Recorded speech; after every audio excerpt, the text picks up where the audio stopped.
东大街清华酒楼对面。哦，到了。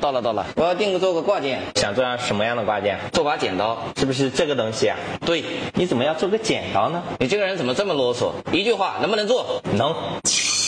你笑什么？是不是送给女朋友呀？剪不断，理还乱。我已经结婚了。那送给老婆，剪断情丝，是不是？放屁！喝口水。糖衣炮弹。哥，你的剪刀好了。想要刻骨铭心，就得异想天开，懂吗？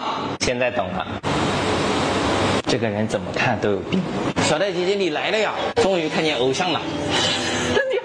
你好！哎呀，你是不是要跟我学做视频啊？是的。你把手机先拿出来。先别急，我给你准备了一个小礼物。哎呦，不好意思了喂。一点点小心意啊，拿不出手的。哎呦，哎个领个喂，我就喜欢这种挂件，想要光彩夺目，必须与众不同。就是掉色了怎么办呢？姐啊，这个是纯金的呀。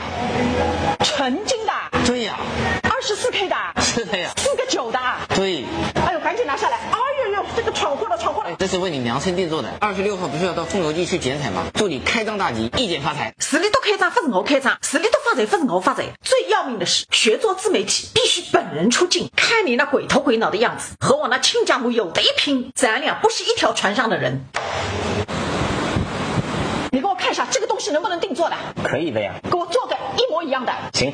哎呀，你还愣着干嘛？赶紧行动啊！行，别急。哎呀，今天真是撞见鬼了。